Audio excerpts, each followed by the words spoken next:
ligjet por janë dhe rregulluese, janë dhe drejtuese, janë dhe udhëzuese dhe ofrojnë dhe alternativa. Pra ligjet jo domosdoshmërisht ndalojnë, mund edhe të lejojnë diçka. Mund edhe të rregullojnë diçka në mënyrën se si duhet ndodh. Më lejoni një ndërprerje, me dashamirëse. Nëse shohim historikun e qeverisë aktuale, përgjithsisht të ligjet e kaluara pa debat dhe me dhunë kartonësh dhe lejuset, zakonisht çka kanë lejuar deri tani?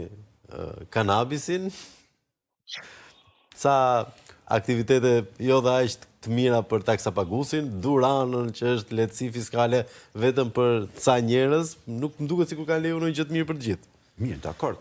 Ka një historik jo të mirë qeveria në këtë drejtim. Tjetër, po, miratohen me 10 ligje, tash unë nuk do t'i klasifikoja të gjithë problematik. Ligjet, le të themi, për shembull, nëse do marrim ligjin që ne po flasim, mbi të gjitha një është një ligj i cili në një pjesë të madhe, edhe në konceptet që përdor, mbështetet në shumë konventa të drejtave të njerëzit që ne kemi ratifikuar si shtet. Pra nuk është që vjen nga hiçi. Dhe është prej kohësh. Po tha që na kërkon Europa, ndërkohë se ka nuk do thosh, nuk është çfarë. Po prandaj thash, këtu janë thënë shumë gjëra. Nuk mund të kapim me çfarë do të gjë që është. Ky është një nga argumentet e qeverisë për ta. Jo, nuk është çështje europiane, unë e shoh çështje konventash këtë gjë. Shqipëria ka ratifikuar shumë konventa të drejtave të njerëzit. Ka shumë. Edhe kemi ratifikuar për çfarë vetë një ligj tjetër, se i pas kemi. Jo, po nuk janë direkt të implementueshme. Konventat kanë nevojë për ligje që të rregullojnë mënyrën si të implementojnë këto konventa në rendin tonë juridik. Çdo konvent. Okej. Dhe për rrjedhoj nes institucion, po shumë institucione, ne prej kohësh kemi, le të themi, gjeneruar nevojën që duhet ketë ndryshime ligji për barazinë gjinore.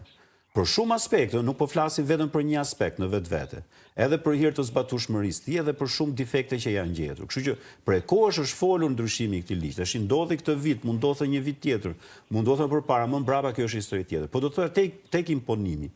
Ligji nuk imponon. Por ligji tregohet, mundohet që të jetë më i hapur në vetvete. Nuk rregullon gjë specifikisht. Për shembull, po ju marr një shembull, meqense po flasim me të thëna, çfarë është thënë. Po. Është thënë që ndikon familje. Po. Ky ligj nuk merret me familjen. Nuk ka lidhje fare me familjen.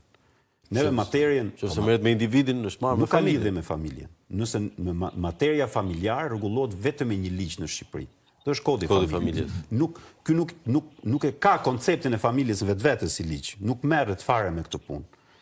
Ky mundohet të rregullojë barazinë midis burrave dhe grave në këtë vend. Dhe do duhet neve në radhë që janë pa barabartë, mendoni? Jo mendojmë, ashtu janë. Ashtu është, nuk është mendim. Ku janë pa barabartë? Në shumë dimensione. Duke filluar që në perceptimin e tyre, si vetëm për shkak gjinie, një grua dhe një burr. Dhe duke na rujt Zoti që të jenë barabartë në gjini, që janë gjini tjetër.